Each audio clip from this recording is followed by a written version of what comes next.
Maite Pedraza presenta 27 letras, un libro y algo más en Radio Diversidad. Cierro mis ojos, puedo ver. Estás a punto de caer. Busco tus ojos que no están. Solo resiste una... Muy buenos días, queridos amigas, queridos amigos. Un placer en este programa especial 27 letras, un libro y algo más, y también el de Soledad no deseada, que realizamos todos los segundos y cuarto viernes de cada mes. O sea que nos van a escuchar este jueves y nos van a escuchar el segundo sábado del mes de febrero. Junivel, muy buenos días. Buenos días. No eres Maite Pedraza, le estamos quitando el puesto a Maite Pedraza, ¿eh? Sí, pero no soy Maite Pedraza. Yo que se fastidie Maite, pero cuando viene invitado de lujo le quitamos el programa y nos hacemos cargo nosotros. Bueno, soy José Manuel Dolader y hoy comencé un programa especial porque tenemos un invitado de lujo. Además, antes de que entrara, yo ya se lo escuché el otro día a Junivel Lancho decir, vaya libro que voy a recomendar a todos mis psicólogos, a la nueva psicóloga que entra al hospital de Dia Langman. Has dicho que le vas a recomendar que sea su libro de cabecera. Sí. O sea, ¿te ha gustado este libro? Bueno, fenomenal. Y tú eres no tengo palabras. Tú eres escritora, luego genial. tú has escrito un libro también, Pero bueno, luego es mejor que el tuyo. Dicho. Bueno, es otra cosa. ¿Es otra cosa? Bueno, pues vamos a hablar directamente con Guillermo Laderas. Muy buenas. Hola, muy buenas. Un placer, Guillermo. Placer. Donde hay libros importantes, recuerdo que la última vez que nos vimos, en algún evento nos hemos visto, pero fue una presentación también de un libro. No recuerdo dónde, creo que estaba Mercedes Navío, estaba también por ahí tu amigo, nuestro amigo, y le hemos dado un premio y se me olvida. Celso Arango. Celso Arango, que lo estuviste saludando por allí. Sí, era un libro más técnico, ¿no? Más técnico, sí. Eso es. Sí, como de atención en primeros episodios o algo así. Eso Sí. Entonces, Guillermo, ¿qué vas a las presentaciones para aprender y escribir este pedazo de libro? Tomo notas. Sí. Bueno, voy a presentar a Guillermo, pero decir que tengo en la mano, que me mandó la editorial la segunda edición. Mi sorpresa es que has venido con la tercera y ya está la cuarta edición. Bueno, pues voy a leer simplemente. Tu presentación sería muy larga, pero como en los libros no soléis enrollar los autores y ponéis cosas muy sencillitas, pues yo siempre voy a decir que Guillermo Laera es en el año 1976. Qué joven que es el granuja, qué envidia que nos da. Sí, la verdad que sí. Profesor titular de Psiquiatría en la Universidad de Alcalá, jefe de la sección del Hospital Universitario Príncipe de Asturias, es doctor en Medicina con premio extraordinario y ha publicado un montón de cosas. Ya escribe en El País y en otros periódicos internacionales. Lo dejo ahí, porque si no, no hablaríamos del libro. Las palabras de la bestia hermosa. Tú le vas a preguntar porque te ha encantado el libro, pero yo voy a decir, nuestra amiga Rosa Montero, y por cierto, la primera manifestación que organizamos del programa Escaleras de la Dependencia y desde el Hospital de Dia Langman en el 2015, la primera manifestación nacional reclamando, pues en aquel momento, que las personas con trastorno mental grave que no fueran a la cárcel, sino que fueran a un sitio apropiado para su enfermedad. Y recuerdo que allí vino Rosa Montero. Sí, pero vino, ¿por qué? Porque nos dio un premio a uno de los pacientes. Claro, a uno de los relatos que él había hecho, y le dio ella un premio diciendo que, pues que era un buen relato. Una de las mejores escritoras que hay en España, y fíjate lo que dice. Te vamos a regalar el libro de relatos que hemos hecho nosotros, que han hecho los pacientes año pasado, que lo hemos editado y pues, me hace mucha para que ilusión. lo tengas. Bueno, pues Rosa Montero, que la conoce toda España, el que se escribe en El País, ha escrito un montón de libros, dice: esta extraordinaria y bella indagación en las fronteras de la realidad y de la cordura es una guía fascinante de las regiones inexploradas del humano. Aquí hay dragones, como decían los antiguos mapas. Rosa Montero. ¿Qué quiere decir Rosa Montero con esto? Cuéntanos, Guillermo. Sí, dos cosas. Iba a decir que Rosa Montero es muy amable haciendo esa reseña, pero vamos, vosotros sois muy amables. Muchas gracias por la invitación. Y luego la lectura que habéis tenido tan amable, ¿no? Y tan con buenos ojos. Hombre, Rosa, yo creo que sí, a mí también me sorprendió, ¿no? Que hiciera escribiera estas frases, ¿no? Para esto que se llama la faja. Yo he aprendido, claro, como yo tampoco libros de divulgación, pues este es el primero, y voy aprendiendo. Esto se llama la faja de un libro, ¿no? Que es cuando un autor así más consagrado recomienda un poco la lectura, ¿no? Y hace referencia a algo que era uno de mis objetivos, ¿no? Al escribirlo, que es, mostrar cómo la enfermedad mental también nos da mucha información sobre cómo funciona el ser humano. Es decir, a través de la enfermedad, a través, como dice ella, pues de esas fronteras, ¿no?, tan difusas, ¿no?, entre, dice ella, la realidad y la cordura, la enfermedad mental y la salud, ese camino de ida y vuelta, ¿no?, que también en el libro yo es lo que trato de transmitir, ¿no? O sea, que no hay una línea nítida tampoco entre sanos y personas afectadas, ¿no? Bueno, pues que explorando ese territorio yo creo que conocemos mejor una visión del ser humano, ¿no? Es decir, es que la enfermedad mental tiene algo de expresión máxima de humanidad. Es decir, es alguien a veces luchando contra unas fuerzas realmente poderosas y sacan unos resortes que a mí a veces me generan admiración, no sé, ¿no? En el día a día. Es de generar admiración. Claro. Yo se lo digo a mis pacientes todos los días. O sea, la resiliencia que vosotros mostráis y el esfuerzo que hacéis para levantaros todos los días, a lo mejor yo no lo haría. Claro, eso, en ese sentido, ¿no? O sea, yo creo que cada vez que yo como psiquiatra pues estoy cada día, ¿no? Tengo que atender a muchas personas afectadas y tal. Siempre soy consciente de, oye, su día a día no es fácil. No es fácil. ¿No? Que a veces desde afuera, pues, que si tal, que si les echamos la bronca, que si les decimos, es que no hacer nada, es que no sé qué. Pero yo creo que es importante decir, a ver, ¿contra qué tiene que luchar? ¿Contra qué fuerzas tiene que luchar? ¿No? Entonces, bueno, yo hay veces que he tenido admiración, que he aprendido, supongo que vosotros igual, ¿no? Sí, por supuesto. Fíjate, estabais hablando de una cosa que claro, los oyentes que no escuchen el programa de Soledad no deseada ya habrá pasado, pero este día 31 pues nos vamos a Caspe, los compañeros del Hospital de Día Langman, tenemos la única compañía en toda Europa donde todos son personas con un diagnóstico en salud mental, incluso su director, y yo decía, ¿qué voy a contar, no? ¿Qué voy a contar para presentar a un pueblo de 15.000 habitantes pues que llega a un teatro desde Madrid, ¿no? Y que les hacemos una obra de arte? Yo te estaba pensando que todavía no lo he escrito, pero decía, bueno, es que yo tengo un sobrino con trastorno mental grave, con esquizofrenia paranoide. Y a veces empezaré diciendo, porque allí la asociación de allí de personas con discapacidad intelectual, pero no con trastorno mental grave. Y decir, a veces piensas, como familiar, que si mi sobrino fuera ciego, ahora estaría trabajando tranquilamente, probablemente en la ONCE, en una empresa de la ONCE. Cuando se va de viaje, pues le ponen una persona en la puerta de la estación que le acompañe y lo sienta en el AVE o en el tren. Si vas en viaje de avión pasa lo mismo.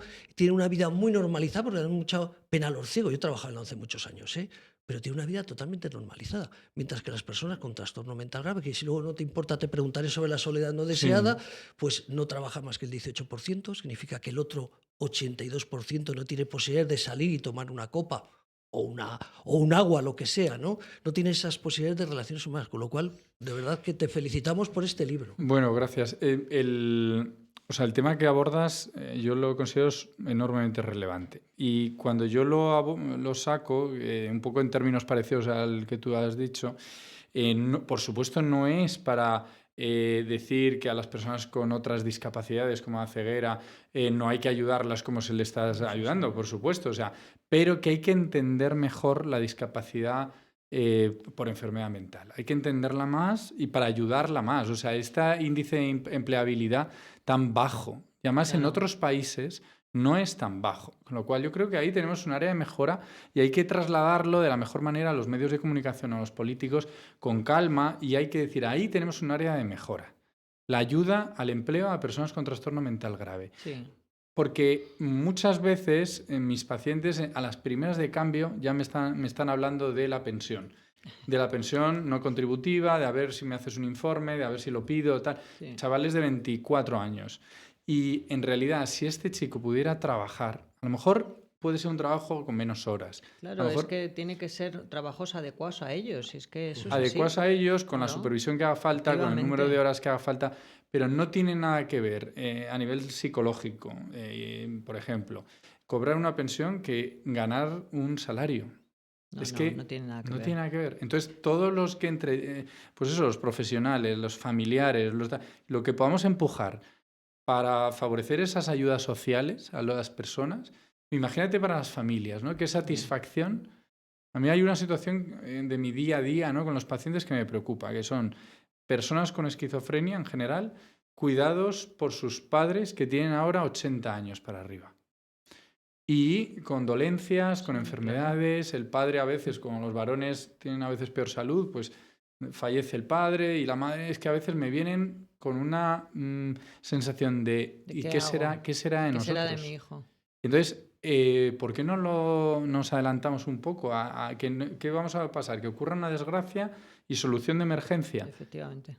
Entonces, vamos a adelantarnos, vamos a ver la cantidad de personas con trastorno mental grave que están cuidados por sus padres mayores, vamos a hacer cálculos, vamos a ver lo que nos costaría, vamos a favorecer mini residencias, pisos tutelados, dentro de lo que podamos, pues ofrecerles ayuda a estas personas que son especialmente vulnerables, ¿no?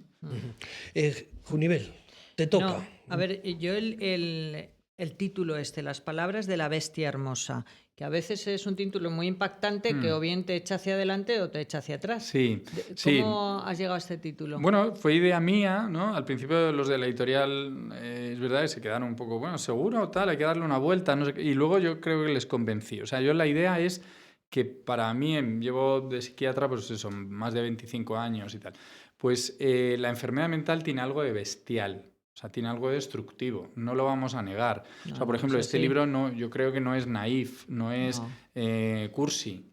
No, hablas de problemas importantes. Salen casos graves, casos salen muy casos graves. con... Oye, sí, o sea, casos todos porque graves. creo que no sería honesto si yo doy una imagen edulcorada de la enfermedad mental. No, es que no es ¿vale? así. O sea, tiene algo bestial. Pero hay una segunda parte, que es que en mi experiencia, en mi trato con personas que tienen enfermedades mentales, yo he visto cosas luminosas y he visto cosas hermosas. Ejemplos, como tú decías, de resiliencia, de supervivencia, de compensación. Entonces, rescatar eso, como dice en el libro, como una forma excelsa de humanidad, me parecía bonito. Es decir, no solo ver lo negativo, ¿no? Y un poco una de las ideas son casos clínicos, entonces...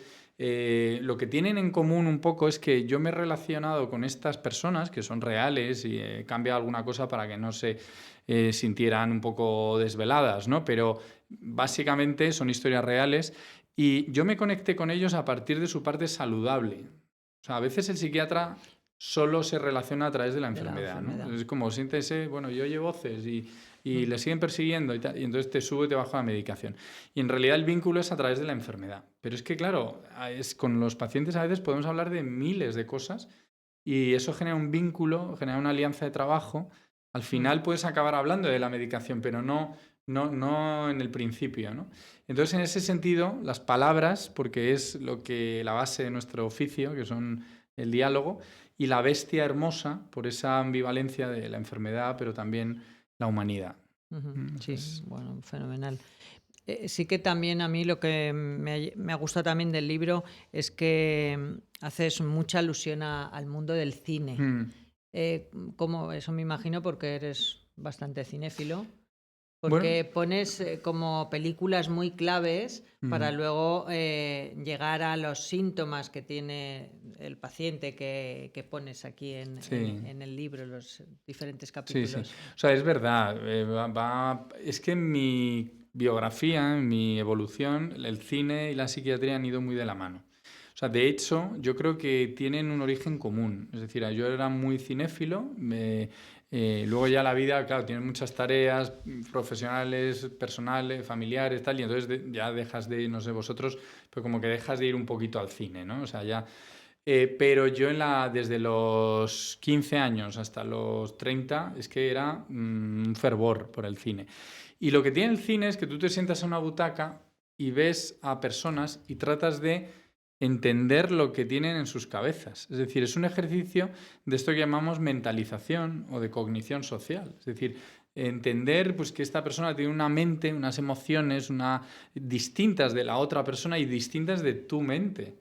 Es decir, es un continuo ejercicio de comprensión, ¿no? del otro. Entonces, la psiquiatría tiene algo parecido. Es decir, tú conoces a personas y tienes que entender, mentalizar, tratar de entenderlas para poderlas ayudar, ¿no? Sí. Entonces yo en ese sentido, ese es un motivo por el que creo que están unidas y luego yo doy clases en la Facultad de Medicina, ¿no? De Psiquiatría y me he dado cuenta que el cine es un gran vehículo para enseñar psiquiatría, ¿no? O sea que realmente lo entienden mucho mejor cuando les pones trozos de películas. Te he leído en algún sitio, lo que pasa es que como este programa lo íbamos a hacer la semana pasada, pero al final no pudimos, ya me he olvidado si es del libro o es de algún reportaje.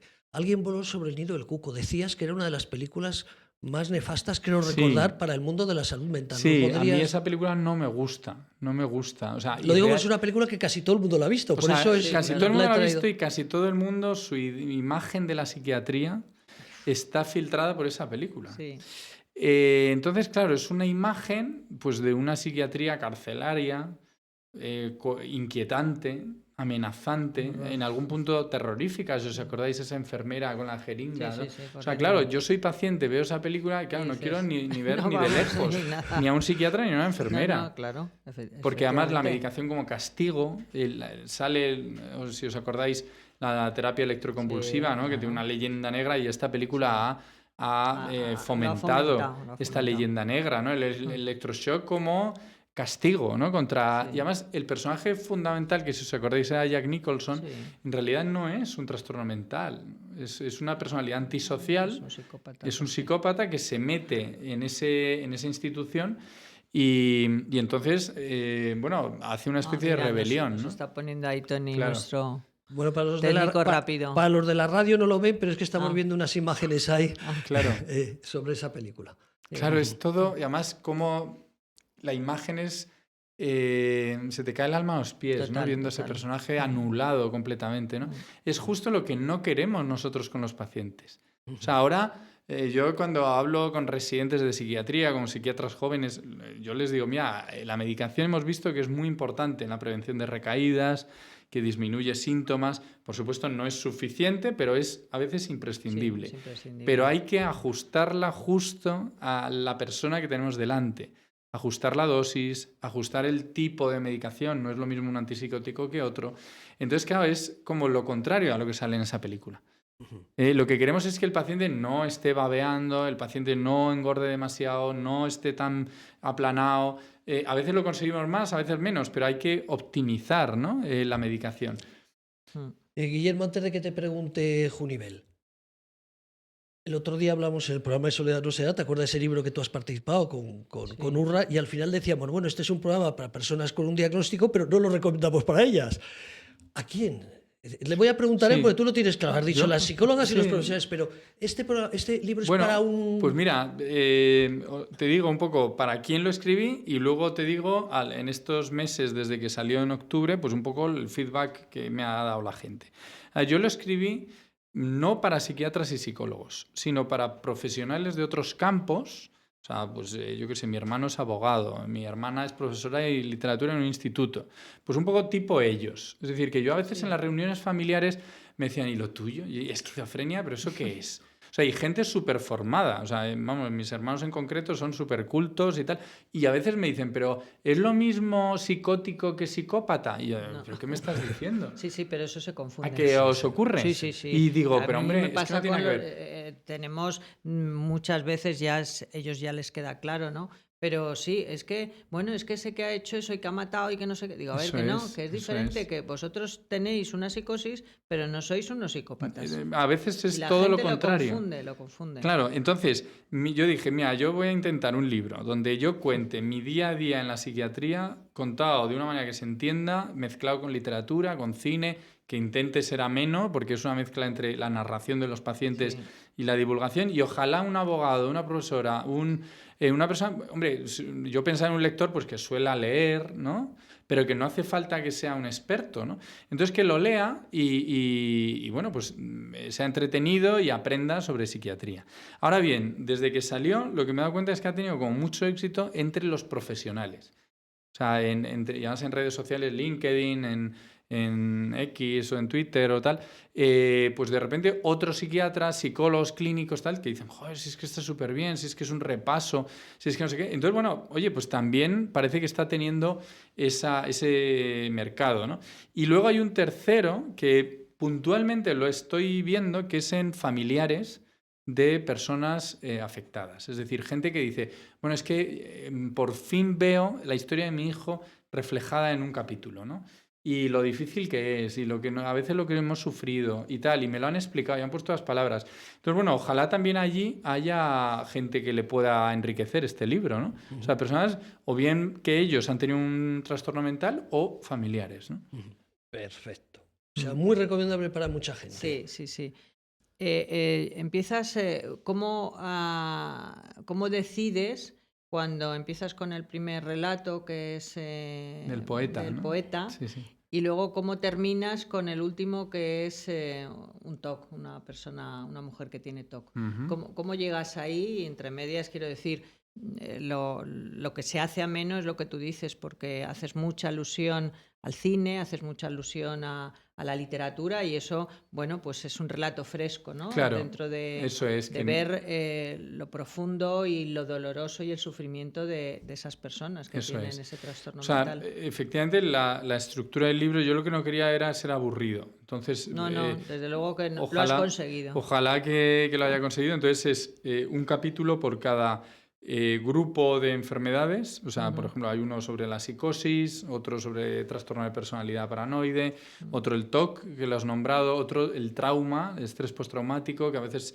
ya sabemos que, por ejemplo, en el desarrollo de psicosis tiene mucho que ver el trauma. Sí. O sea, es un factor de riesgo Importante. importante, efectivamente, ¿no? Luego hay un capítulo dedicado a una patología que no se conoce tanto, que es la acumulación, el trastorno de Sí, acumulación, ¿no? Que era Diógenes. realmente un personaje singularísimo. Ese, vamos, y tú atreverte también Sí, a ir a su casa y sí, estar sí. allí con él.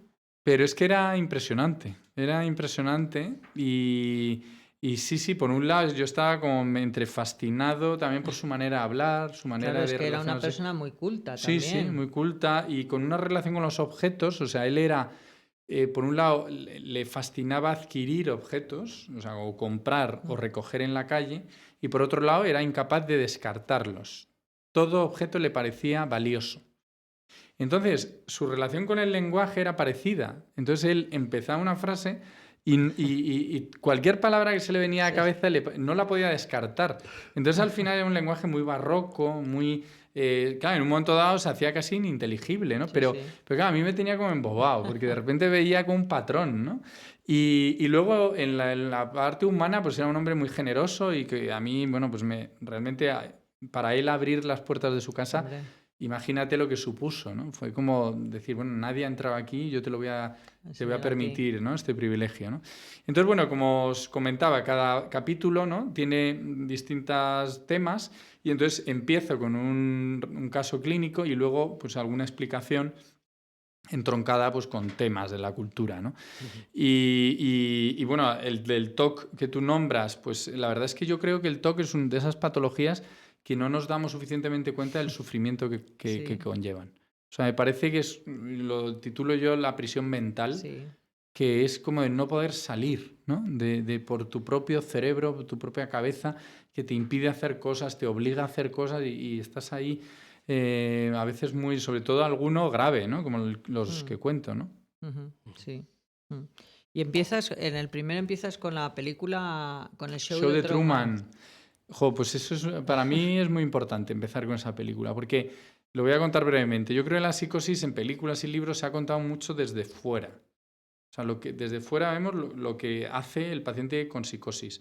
El show de Truman, que si os acordáis, es una Sí. persona que tiene una vida más o menos normal y que poco a poco se va dando cuenta de que su vida es un montaje, un programa de televisión y que todos son actores que se están comportando con él desde que nació. O sea, es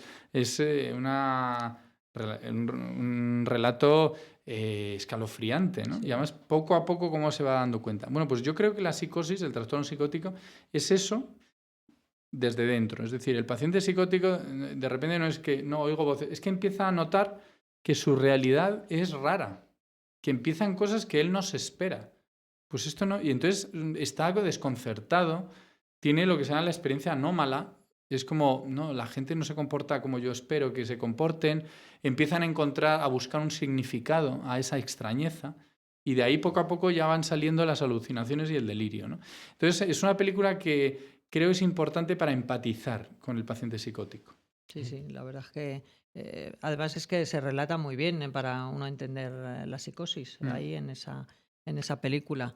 O sea que, Oye, no sé, la ha puesto también ahí y un nuestro técnico. paciente de tu hospital, Sí. del hospital de Dia Lachman, un paciente, un familiar, ¿crees que también le puede ayudar a entender su patología o la de otros compañeros? Estoy pensando en la asociación Tú Decides, que en el proyecto nuestro de Soledad No Deseada, pues muchos de ellos no se conocen. ¿No crees que también le puede servir? Hombre, si está en un Bueno, brote no, en un brote no. indiscutiblemente que no, pero... Yo creo que si es lector, o sea, porque claro, hay una amplitud de personas afectadas con estos trastornos. Entonces, yo diría que tiene que ser alguien pues aficionado a la lectura, porque bueno, a ver, es ameno, pero no deja de ser un libro de ensayo, ¿no? De ensayo divulgativo, ¿no? Entonces, pero si es una persona que normalmente lee, pues oye, a lo mejor puede intentarlo por lo menos, ¿no? Decir, bueno, pues voy a ver estas historias, estas explicaciones, a lo mejor me ayudan a entender cosas, ¿no? O sea, ojalá, me encantaría más si alguien lo lee, pues que me diera feedback, ¿no? Y me dijera, pues mira, me ha gustado esto, no me ha gustado esto. O sea, que, bueno, invitarlo. Perfecto, perfecto. Luego cuando nos hablas al final lo de las cartas perdidas, que sí que ahí haces un repaso al mundo de la psiquiatría y abogas por la humanización, que yo creo que es lo donde tenemos que llegar. Claro. Que creo que no estamos ahí en eso porque pues vosotros los psiquiatras no tenéis tiempo para ver a un paciente porque ya sabemos las listas de espera, psicólogos no hay suficientes en la sanidad. Bueno, todo ese conglomerado de cosas. ¿Cómo lo ves tú? Que encima también eres profesor y estás formando a los psiquiatras nuevos que vayan a salir. Pues mira, el título de Las cartas perdidas, ¿no? Parte de una historia que es bastante, para mi gusto, escalofriante, ¿no? Pero que yo creo que hay que contar, ¿no? Que es que en el antiguo manicomio de Leganés, ¿no? Bueno, pues se fomentaba en los pacientes escribir. Y una de las cosas, se animaba a los pacientes a escribir cartas a sus seres queridos. Fíjate, una cosa que parecía muy bonita. Bueno, pues los pacientes que estamos hablando de finales del siglo XIX, principios del XX, o sea, una psiquiatría que no tiene nada que ver con la actual, ¿vale? Eso hay que dejarlo claro, pero instalémonos ahí durante unos segundos. Entonces los pacientes escribían, y claro, escribían cartas realmente muy crudas, o sea, pidiendo auxilio. La mayoría era, sácame de aquí, esto es invivible, esto, por favor, ¿yo qué te he hecho? Bueno, y lo que sabemos es que esas cartas que ellos creían que se iban a enviar al correo, no se enviaban, se adjuntaban en la historia clínica. Entonces, es dramático como en las siguientes cartas los pacientes dicen, ay, pero hermana, ¿yo qué te he hecho? Es que ni me contestas. Claro, dice, pero he esperado tu carta todos los días y no llega. Y claro, a mí me conmueve esa esperanza que es una esperanza inútil, fútil, ¿no? Claro, nada. Y entonces esa me genera en mi cabeza esa imagen que hoy en día afortunadamente no estamos en los manicomios, ¿no? Pero algo hay de no escuchar la voz de los pacientes y no digamos, leer las cartas que nos están enviando. Es decir, utilizo esa metáfora, ¿no? O sea, en realidad hay gente que dice, bueno, pero o sea, salud mental ahora está bien, ¿no? Estáis ahí y tal, ya no sois tan coercitivos, centros de salud mental, bueno, pues ya está, ¿no? Comparado con el siglo XIX. Hombre, claro, comparado sí. Comparado con eso sí. pero no. Claro, hay algo en esa actitud conformista de decir, bueno, pero es que no estamos escuchándolos y si tú fueras un paciente afectado, te parecería que esto es suficiente.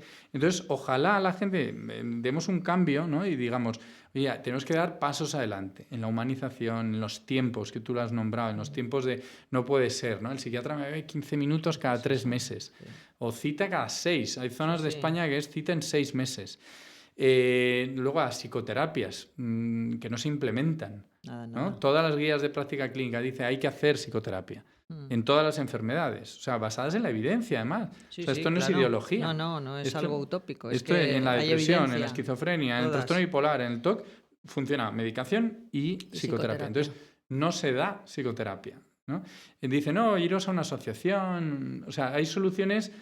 Bueno, pues que sí, que están, y menos mal que están las asociaciones, pero claro, no es una respuesta institucional, ¿no? Entonces, ojalá, ¿no? reaccionemos y digamos, bueno, tenemos que dar pasos adelante, ¿no? Pues yo creo que también que dices al final que tenemos que reaccionar como sociedad y que tenemos una responsabilidad, ¿no? para poder conocer y saber el sufrimiento que tiene el trastorno mental grave, que a veces nos quedamos con eso. Ahora estamos muy en boga con la salud mental, pero yo creo que se está poniendo la salud mental en un trastorno por ansiedad, un trastorno por ciclos de la vida, ¿no? O sea, claro, que estamos psiquiatrizando a veces y medicalizando lo que nos pasa en la vida. Eso es. Pero no hemos puesto más centros de CRPS, no hemos puesto más mini residencias. Nosotros nos llegan, por ejemplo, personas, sabemos que, por ejemplo, un CRPS, tú cuando cumples los 65 años te echan. Y no hay una mini residencia para mayores de 65 años. Que tienen un trastorno mental. Entonces, claro, a nosotros nos ha llegado familiares y nos dicen, a ver, es que a mi hijo, a mi hija, ya nos han dicho, tiene 64 años y nos han dicho que al año que viene ya no puede recibir el servicio. Claro. Que, bueno, pues ya también eres mayor, tienes otras cosas que hacer en la vida, pero claro, estamos hablando de una persona crónica con un trastorno mental grave. Total. O sea, ¿sabes? Entonces...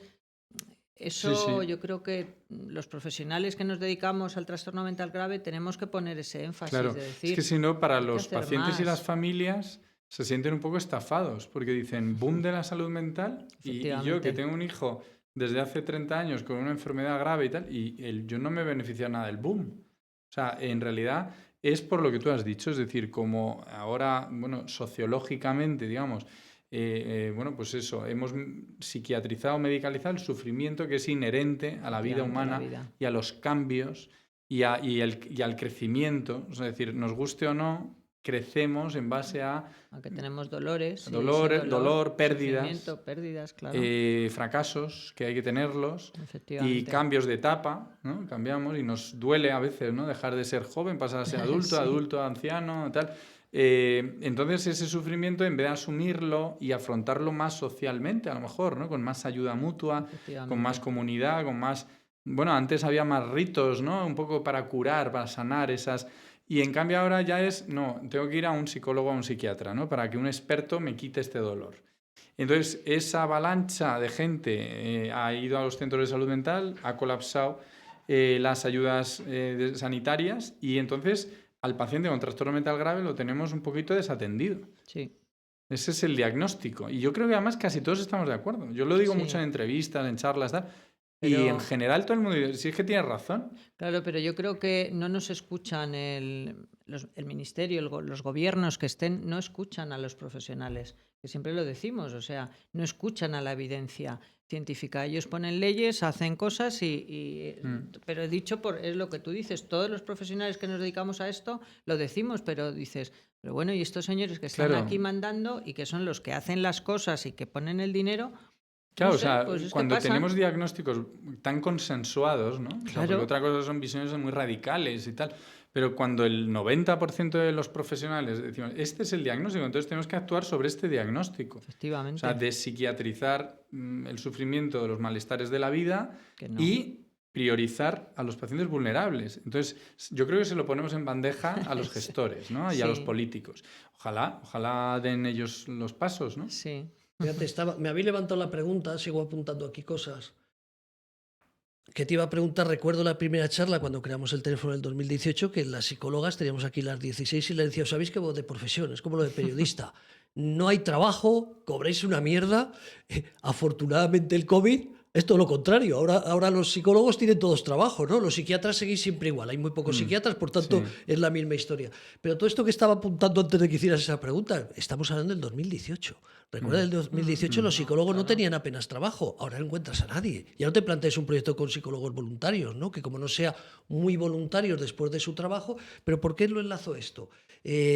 Por lo que también me habéis levantado de la ministra, cuando decía que vayamos a los sindicatos cuando tienes unos problemas o vayas a una asociación feminista. Yo me reí en mi sobrino o en muchos pacientes que tenemos aquí en el hospital. Okay. Digo, ¿qué sabrá esta gente de decir una persona con un trastorno grave qué le va a solucionar una asociación feminista? Esto lo podían utilizar para bajar este nivel, ¿no? de que vayan tantos profesionales, pero no lo hacen así, lo hacen por otro concepto diferente. No sé si me estoy enrollando y no sé si me estáis entendiendo. No, sí, o sea, está claro. Bueno, esas declaraciones yo creo que casi todos pensamos que no fueron muy afortunadas.